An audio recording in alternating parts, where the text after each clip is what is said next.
மக்களே, நடுக்கடலில் 60 நாட்கள் தடைக்காலம் முடிஞ்சு முதல்ல கடலுக்கு போய் மீனவர்களுக்கு இப்படி நடந்துச்சு அப்படின்னா எந்த அளவுக்கு மனசளவில் பாதிக்கப்படும் அப்படிங்கிறத இந்த ஒரு வீடியோவே உங்களுக்கு கண்டிப்பாக உணர்த்துங்க. அதாவது நாங்கள் 60 நாட்கள் தடைக்காலத்துக்கு அப்புறமா மீன் பிடிச்சிருக்கும் போது நாங்கள் எங்களோட போட்டில் வலையை வாங்கியிருக்கும் போது பக்கத்தில் ஒரு போட்லையும் வலையை வாங்கினாங்க. ஸோ வலையை வாங்கும்போது ஒரு சின்ன மிஸ்டேக்கில் அவங்களோட வலை மறுபடியும் திரும்ப கடலுக்குள்ளே போயிடுச்சு. ஸோ கடலுக்குள்ளே போன வலையை எப்படியாவது பிடிச்சலாமே அப்படின்னு சொல்லி தான் ஒரு மீனவர் கடலில் குதிச்சார். அந்த மீனவர் கடலில் குதிச்சதுக்கப்புறமா அவரால் வலையை மீட்டெடுக்க முடியல. ஸோ மறுபடியும் அந்த மீனவரை காப்பாற்றி அதை அவங்களோட போட்டுக்கு இன்னொரு வலை எங்களோட போட்லேருந்து கொடுத்து இந்த மாதிரியான ஒரு முக்கியமான காட்சிகள் தாங்க இப்போ நம்ம பார்க்க போகிறோம். அதாவது நடுக்கடலில் மீனவர்களுக்கு என்ன நடக்கும் அப்படிங்கிறத சொல்ல முடியாது. ஸோ இந்த மாதிரி வீடியோஸ் மூலமா இந்த அளவுக்கு கஷ்டங்கள் இருக்குமா அப்படிங்கிறது கண்டிப்பாக உங்களுக்கு கண்டிப்பாக புரிய வைக்கும்னு நினைக்கிறேன். ஸோ வீடியோவை தொடர்ந்து ஸ்கிப் பண்ணாமல் கடைசி வரைக்கும் பாருங்கள்.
கொடுத்துருக்கேன், அப்படியே வாங்கிருங்க.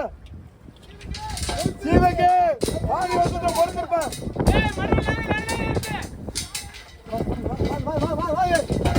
இல்ல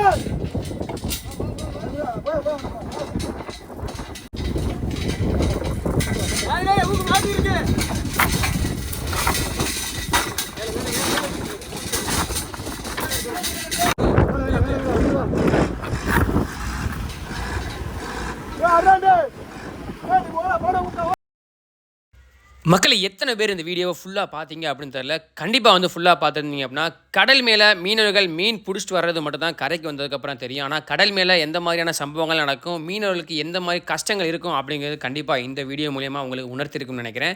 ஸோ அதே மாதிரி பார்த்தீங்க அப்படின்னா 60 நாட்கள் தடை காலத்துக்கு அப்புறமா முதல்ல கடலுக்கு போகும்போது அந்த மீனவர் வந்து படகை வந்து சரி பண்ணி அந்த வலையில் சரி பண்ணி எல்லாத்தையுமே எல்லாமே கடன் வாங்கி எல்லாமே பண்ணி போவாங்க. ஸோ அதுக்கப்புறமா வந்து கடல் மேலே இந்த மாதிரி ஒரு சம்பவம் ஆகி வலையே ஃபுல்லாக கடலுக்குள்ளே போனதுக்கப்புறமா வேறு வலையே இல்லாமல் திரும்பியும் வர முடியாது. டீசலுக்கு வந்து நிறையா செலவு பண்ணி போயிருப்பாங்க. ஸோ இந்த மாதிரி எங்களோட படகு இருந்ததுனால நாங்கள் வந்து அந்த படகை வந்து மீட்டெடுத்து கொண்டு வந்துட்டோம். ஸோ இல்லை அப்படின்னா அந்த இடத்துல என்ன நடக்கும் அப்படின்னு நினச்சி பாருங்கள். ஸோ இந்த வீடியோ மூலிமா கண்டிப்பாக வந்து மீனவரோட கஷ்டம் வந்து கடல் மேலே எப்படி வந்து நடந்துகிட்டு இருக்கு அப்படிங்க எல்லாமே உங்களுக்கு பார்த்துருப்பீங்க.